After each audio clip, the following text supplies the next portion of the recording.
નમસ્કાર દોસ્તો, શાંતિશ્રમ ન્યૂઝમાં આપનું સ્વાગત છે। બનાસકાંઠા જિલ્લાના લાલપુર ખાતે ભાજપ કોંગ્રેસના આગેવાનો એક મંચ પર જોવા મળ્યા। કોંગ્રેસ છોડીને ભાજપમાં ગયેલા આગેવાનો કોંગ્રેસમાં પુનઃ આવવા આમંત્રણ। બનાસકાંઠા સાંસદે ભાજપ આગેવાન મહેશ દવેને ખુલ્લા મંચ પરથી આપ્યું આમંત્રણ। મહેશ દવે લાખણી વિસ્તારમાં મજબૂત આગેવાન છે।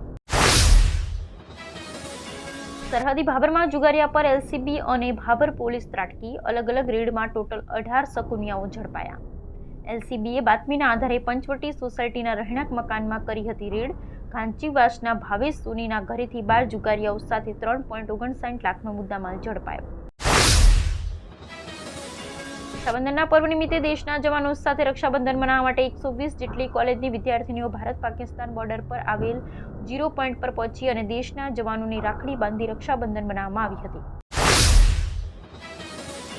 ડીસા તાલુકાના જુનાડીસા ગામે આવેલ સરકારી જમીનમાંથી રાત્રિ દરમિયાન મોટા પાયે માટીની ચોરી થતી હોવાની બુમરાડ ઉઠવા પામી છે। જુનાડીસા ગ્રામ પંચાયત કચેરી દ્વારા તાલુકા વિકાસ અધિકારી સહિત મામલતદાર અને રૂરલ પોલીસ મથક સાથે જિલ્લા ખાણ ખનીજ વિભાગને લેખિતમાં જાણ કરાઈ હોવા છતાં વહીવટી તંત્રના અધિકારીઓએ રાત્રિ દરમિયાન બાંધ્યા આંખે પાંટા। જુનાડીસા ગામે છેલ્લા કેટલાક સમયથી અધિકારીઓના મદદથી માટી માફિયાઓ રાત્રિ દરમિયાન સરકારી જમીનમાંથી માટી બારોબાર પુરાણોમાં વેચી કરી રહ્યા છે। લાખોની કમાણી। રાત્રિ દરમિયાન માટીની ચોરી કરતા માટી માફિયાઓ સાથે કેટલાક લાગતા વળગતા અધિકારીઓની સાંઠગાંઠ ધરાવતા હોવાનું પણ લોકમુખે ચર્ચાએ જોર પકડ્યું। ડીસા જુનાડીસા હાઈવે પર રેલવે ફાટકને અજાણ્યા વાહને ટક્કરે થયું નુકસાન। રેલવે ફાટકને નુકસાન થતા વાહનોની લાંબી કતારો લાગી। સદનસીબે મોટી જાનહાનિ ટળી।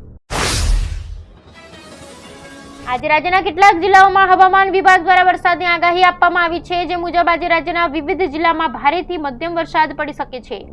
ખાસ કરીને સૌરાષ્ટ્રના જિલ્લાઓમાં અને દક્ષિણ ગુજરાતના જિલ્લાઓમાં આજે વરસાદ પડવાની સંભાવના છે। 21 અને 22 ઓગસ્ટના રોજ હવામાન વિભાગ દ્વારા દક્ષિણ ગુજરાતના અનેક જિલ્લાઓમાં વરસાદની આગાહી કરવામાં આવી છે, જેમાં નવસારી, વલસાડ, દમણ અને દાદરા નગર હવેલીમાં ગાજવીજ સાથે વરસાદની ચેતવણી આપવામાં આવી છે। ભારત પાકિસ્તાન મેચના સ્ટ્રીમિંગને લઈ ઈડીની મોટી કાર્યવાહી સામે આવી છે। વાસ્તવમાં અમદાવાદ ઈડીની ટીમે દેશના 20 સ્થળોએ દરોડા પાડ્યા છે। આ તરફ હવે તપાસમાં સામે આવી છે કે પાકિસ્તાનના અઝહર સાથે ઊંઝાના દિવ્યાંશુ પટેલ સંપર્કમાં હતો। આ દરોડામાં ઈડીએ 2 કરોડની ક્રિપ્ટોકરન્સી જપ્ત કરી। ઘણા રાજ્યોમાં વરસાદનો કહેર જોવા મળી રહ્યો છે, તો ઘણી જગ્યાએ પૂર જેવી સ્થિતિ સર્જાઈ છે। દરમિયાન ભારતીય હવામાન વિભાગે ઘણા રાજ્યોમાં ભારેથી અતિભારે વરસાદની ચેતવણી આપી છે।